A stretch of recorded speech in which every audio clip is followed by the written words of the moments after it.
Hi developers, this is Anshu Verma and welcome back to my YouTube channel Nobytes coding.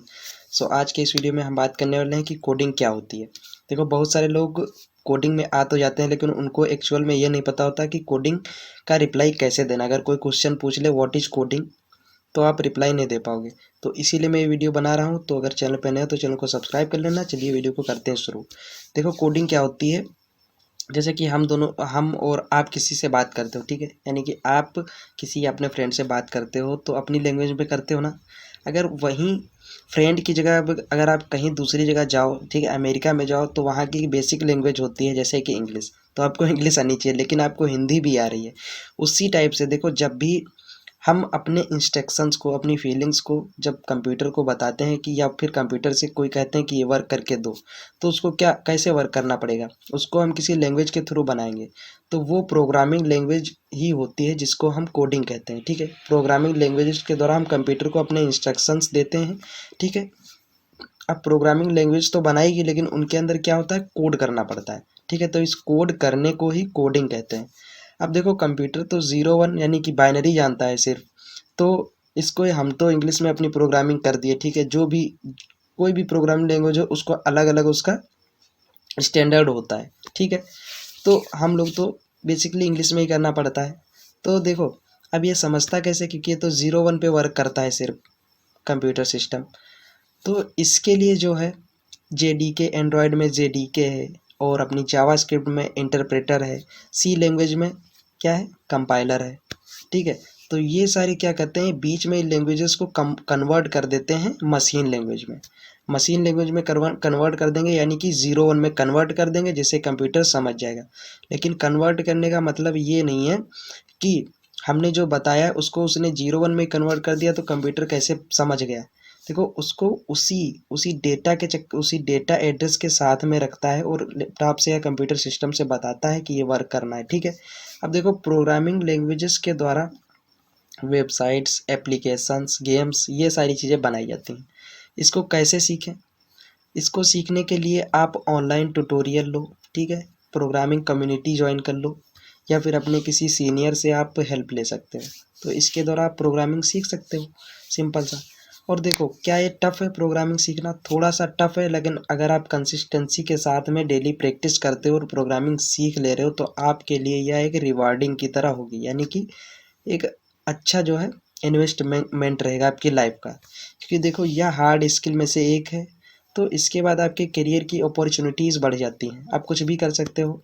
इससे फ़ायदे क्या हैं? इससे देखो, माइंड थोड़ा सा हमारा एडवांस लेवल का हो जाता है, ठीक है। थिंकिंग बढ़ जाती, इम्प्रूवमेंट बढ़ जाती माइंड की, और सोचने की क्षमता बढ़ जाती है, जो कि मैंने आपको बताया, ठीक है। क्योंकि देखो, हमको लॉजिक खुद से बिल्ड करना पड़ते हैं और सोचना पड़ता है कि अगर हमको यहाँ पे अलर्ट दिखाना है, या फिर यहाँ पे हमको वेबसाइट कोई भी देखो कि हमको इस टाइप से बनाना है उसको, तो आप सोचोगे ना, पहले बिल्ड करोगे माइंड में कि यहाँ पे क्या कोड होना चाहिए इसके लिए। तो इसीलिए जो है माइंड का डेवलपमेंट बढ़िया बढ़ जाता है प्रोग्रामिंग में, ठीक है। तो आप कोडिंग लो, क्योंकि कोडिंग में करियर भी आगे बहुत ज़्यादा है, और आने वाले समय में कोडिंग का ही स्कोप है सबसे ज़्यादा, ठीक है। इस पे जॉब्स हैं और हाई पेइंग जॉब्स हैं। देखो, प्रोग्रामिंग लैंग्वेज कौन कौन सी चल रही है इस समय मार्केट में, यानी कि फ्यूचर में चल रही है। देखो, मर्न मर्न का आपने नाम नहीं सुना है तो सर्च कर लो, वैसे मैं बता दूं। मर्न, M for Mongo database, E for express JS, R for react JS, N for node JS. देखो, डेटाबेस क्या करता है, यह यूज़र की इंफॉर्मेशन को सेव करता है जाके, ठीक है। अब एक्सप्रेस जेएस क्या है, यह फ्रेमवर्क है नोड जेएस का, ठीक है, जो मैंने बताया अभी लास्ट में, नोड जेएस उसका फ्रेमवर्क है। फ्रेमवर्क क्या करते हैं, फ्रेमवर्क करते हैं नोड जेएस एप्लीकेशन में कुछ इसमें प्री डिफाइंस फंक्शन मिल जाते हैं जिनके यूज़ करने से हमारा एप्लीकेशन कम कोड में अच्छा बन जाता है, ठीक है। रिएक्ट जेएस क्या है, फ्रंट एंड डेवलपर है, ठीक है, यानी कि फ्रंट एंड डेवलपमेंट के लिए है। फ्रंट एंड क्या होता है, जैसे जब भी आप किसी वेबसाइट या एप्लीकेशन पे जाते हो तो आपको दिखती है, उसी को कहते हैं फ्रंट एंड डेवलप। तो आप देखो, फ्रंट एंड का मतलब समझ गए होंगे, यूज़र इंटरफेस, यानी कि आप किसी एप्लीकेशन पे जाते हो तो आपको दिखता है, ठीक है, वो फ्रंट एंड डेवलपर मैनेज करता है, ठीक है। तो ये सब मैं बता रखा हूँ ऑलरेडी अपने वीडियोज़ में, तो मैं लिंक डिस्क्रिप्शन में ऐड कर दूंगा, आप लोग देख सकते हो। लेकिन अगर आप लोग चैनल को सब्सक्राइब नहीं किया तो कर लो, क्योंकि चैनल पेजेस पे जाके आपको मेरे वीडियो आपको रिकमेंड करेंगे कि कौन कौन से वीडियो मैं बना चुका हूँ। ठीक है, बहुत सारे वीडियोज़ अपलोड कर चुका हूँ, उसमें नोड जेएस के इंटरव्यू के क्वेश्चन हैं, रिएक्ट जेएस के क्वेश्चन हैं, HTML के क्वेश्चन हैं, CSS के क्वेश्चन हैं। ठीक है, और बहुत सारे वीडियो हैं जो आपके लिए हेल्पफुल रहेंगे अगर आप कोडिंग लाइफ में जाना चाहते हो, सॉफ्टवेयर इंजीनियर बनना चाहते हो। ठीक है, तो मैं सारी चीज़ें डिस्कस कर चुका हूँ, किस प्रकार से आपको अप्लाई करना है ये सब कुछ मैं बताया हूँ, जो कि मेरा अभी पिछला ही वीडियो है, तो आप देख सकते हो जाके। ठीक है, लेकिन उससे पहले आपको सब्सक्राइब जरूर करना पड़ेगा, अदरवाइज़ आपको मेरे वीडियो रिकमेंड ही नहीं होंगे, तो आप कहाँ से देखोगे जाके।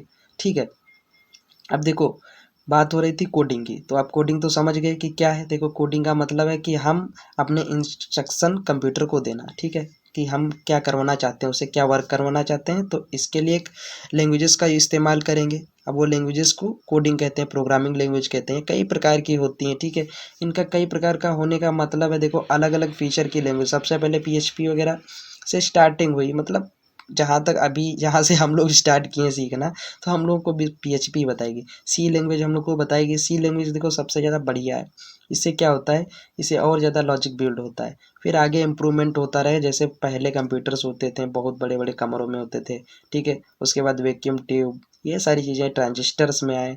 उसके बाद देखो मिनी कंप्यूटर्स, इतने इतने फ़ोन आ रहे हैं। तो उसी प्रकार से जो है, पहले जो लॉजिक 2 पेज का होता था वो 1 पेज में आया, उसके बाद जावा स्क्रिप्ट में 1 लाइन में आया। ठीक है, तो ये सारी चीज़ें इसीलिए अलग अलग प्रोग्रामिंग लैंग्वेजेस बनाई गई, ताकि इम्प्रूवमेंट अच्छा हो और हर बंदा अलग अलग क्षेत्र में जा सके, अलग अलग प्रोग्रामिंग लैंग्वेज लेकर अलग अलग क्षेत्र में जा सके। ठीक है, और अलग अलग टाइप का वर्क कर सके, जैसे कि डेटा साइंस, मशीन लर्निंग, ये सारी चीज़ें हैं ना, ये सब कुछ भी बना दिया गया ताकि सब लोग बट जाएं। ठीक है, जिसको जो पसंद है वो अपना कर ले। किसी को वेब डेवलपमेंट पसंद है तो अपना वेब डेवलपमेंट की, जैसे रिएक्ट जेएस, नोड जेएस वगैरह ले सकता है।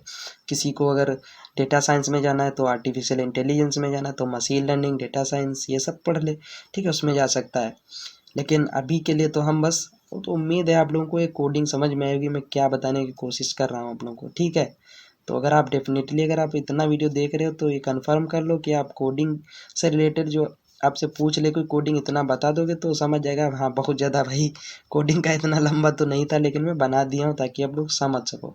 ठीक है, तो अगर आप लोगों को वीडियो अच्छी लगी हो तो चैनल को सब्सक्राइब कर लेना, एक बार फिर कह रहा हूँ, क्योंकि आप लोग करते नहीं हो। 700-800 व्यूज़ आ जाते हैं, बट उसमें सब्सक्राइबर बस 50-60। ठीक है, लाइक भी कर देना। तो मिलते हैं किसी नेक्स्ट वीडियो।